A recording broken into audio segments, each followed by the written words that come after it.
Hello everyone, welcome to the channel physics chemistry biology for you. आज हम लोग start करने वाले हैं प्लांट फिजियोलॉजी का सबसे पहला चैप्टर, जिसका नाम है ट्रांसपोर्ट इन प्लांट। तो चलिए जल्दी से शुरू करते हैं इस चैप्टर को और quick revision in the form of audio format. बहुत सारे सब्सटेंस ऐसे होते हैं जिन्हें ट्रांसपोर्ट होना रहता है फ्लावरिंग प्लांट में, जैसे कि water, mineral nutrient, inorganic nutrient हो या फिर ऑर्गेनिक न्यूट्रिएंट हो, या फिर प्लांट ग्रोथ हार्मोन्स को भी एक जगह से दूसरे जगह ट्रांसपोर्ट होने की ज़रूरत पड़ती है। इस तरह के सब्सटेंस का ट्रांसपोर्ट हो सकता है डिफ्यूजन से, या फिर ट्रांसलोकेशन होता है वेस्कुलर सिस्टम के थ्रू, जिसे हम कहते हैं लॉन्ग डिस्टेंस ट्रांसपोर्ट। अब अगर हम डायरेक्शन की बात करें तो यूनिडायरेक्शनल ट्रांसपोर्ट देखा जाता है transport of water and mineral in xylem from root to stem, but multi direction transport होता है ऑर्गेनिक एंड मिनरल न्यूट्रिएंट का। ऑर्गेनिक न्यूट्रिएंट सिंथेसाइज होते हैं लीफ में और ट्रांसपोर्ट कर दिए जाते हैं बाकी पार्ट ऑफ प्लांट को, ऑल्सो स्टोरेज ऑर्गन को भी। बट कभी कभी ऐसा होता है कि ऑर्गेनिक न्यूट्रिएंट स्टोरेज ऑर्गन से भी दूसरे पार्ट में भी ट्रांसपोर्ट किए जाते हैं।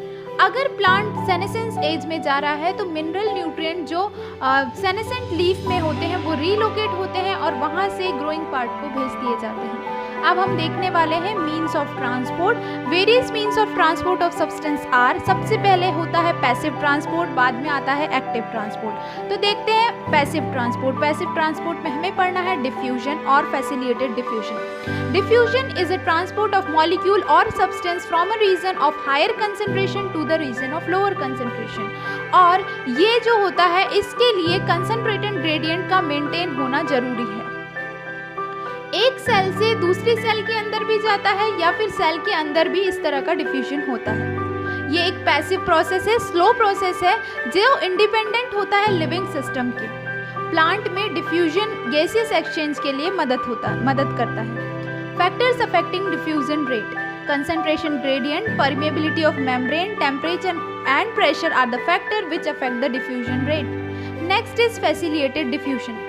ऐसे सब्सटेंस जो लिपिड सोल्यूबल होते हैं वो इजीली मेम्ब्रेन से पास कर जाते हैं, बट जो हाइड्रोफिलिक मोइटी के सब्सटेंस होते हैं उनके लिए प्रॉब्लम आती है कि वो किस तरह से मेम्ब्रेन को पास करें। तो उसके लिए वहाँ पर प्रेजेंट होता है मेम्ब्रेन में इंटीग्रेटेड प्रोटीन, जिसे हम कहते हैं प्रोटीन ट्रांसपोर्टर, जो मदद करता है हाइड्रोफिलिक मॉलिक्यूल को लिपिड के मेम्ब्रेन के थ्रू पास करवाने के लिए।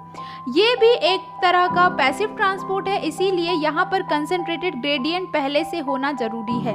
यहाँ पर कोई एटीपी का रिक्वायरमेंट नहीं होता है। प्रोटीन ट्रांसपोर्टर चैनल्स का फॉर्मेशन करते हैं मेम्ब्रेन में और ये मॉलिक्यूल को एक जगह से दूसरी जगह पर ले जाने में मदद करते हैं फैसिलिटेटेड डिफ्यूजन में। जैसे कि एग्जांपल देखिए, पोरिन्स आर द प्रोटीन जो लार्ज साइज के पोर बनाते हैं outer membrane of plastid and mitochondria में और कुछ बैक्टीरिया में, जो अलाउ करते हैं even small size of protein को पास करने में भी। Water channel 8 type of aquaporin से बना रहता है और ये इंटीग्रल मेम्ब्रेन प्रोटीन है। अब हम देखने वाले हैं mechanism of action. Extra cellular molecule attach हो जाता है ट्रांसपोर्ट प्रोटीन से, उसके बाद ट्रांसपोर्ट प्रोटीन रोटेट करता है और मॉलिक्यूल को सेल के अंदर रिलीज कर देता है। On the basis of direction of transport of substance, passive transport 3 तरह के हैं। एनसीईआरटी में इसका फिगर दिया हुआ है, आप देखिए। यूनिपोर्ट में सिंगल टाइप का मॉलिक्यूल एक सेल से मतलब एक तरफ से दूसरी तरफ जाता है। सिमपोर्ट में 2 तरह के मॉलिक्यूल एक साथ सेम डायरेक्शन में मूव करते हैं और एंटीपोर्ट में 2 तरह के मॉलिक्यूल अपोजिट डायरेक्शन में मूव करते हैं। तो यहाँ पर हमने देखा पैसिव ट्रांसपोर्ट में डिफ्यूजन एंड फैसिलिटेटेड डिफ्यूजन। अब हम देखने वाले हैं एक्टिव ट्रांसपोर्ट। एक्टिव ट्रांसपोर्ट के वक्त मॉलिक्यूल ट्रांसपोर्ट होते हैं अगेंस्ट द कंसंट्रेशन ग्रेडियंट, जिसके लिए रिक्वायरमेंट होती है एनर्जी की।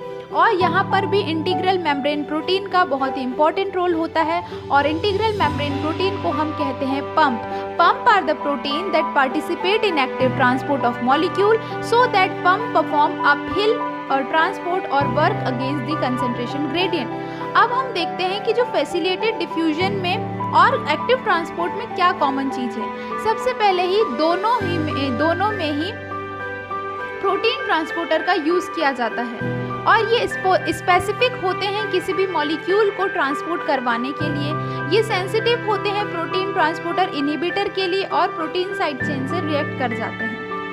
सारे प्रोटीन ट्रांसपोर्टर जब इन्वॉल्व होते हैं उस वक्त पे एक कंडीशन आती है जिसे हम कहते हैं सैचुरेशन स्टेट। सैचुरेशन स्टेट आने के बाद हम कितना भी कंसंट्रेशन ग्रेडियंट बढ़ा दें, प्रोटीन ट्रांसपोर्टर की स्पीड नहीं बढ़ेगी क्योंकि सारे प्रोटीन ट्रांसपोर्टर बिजी हो चुके हैं।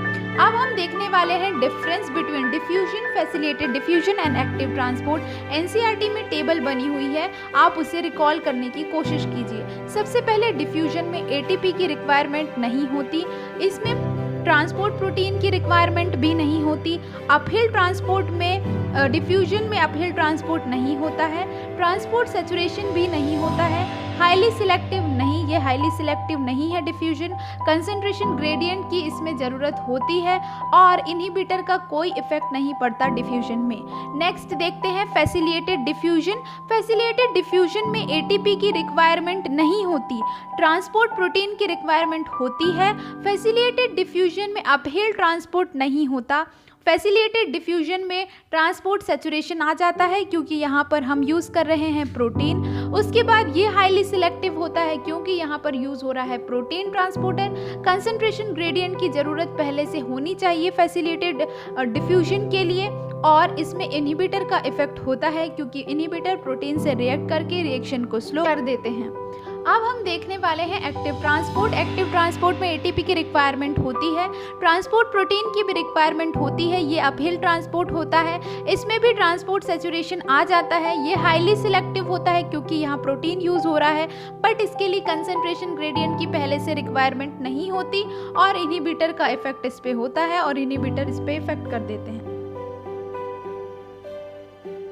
नेक्स्ट पार्ट में हम देखेंगे importance of water in plant and plant water relationship के बारे में। Thank you very much. Channel को सब्सक्राइब नहीं किया है तो चैनल को सब्सक्राइब कीजिए। टेलीग्राम ग्रुप की लिंक दे रखी है डिस्क्रिप्शन बॉक्स में, आप उसे ज्वाइन कर लीजिए और अगर आप खबरी यूज़ करते हैं तो खबरी चैनल को भी फॉलो कर लीजिए। Thank you very much.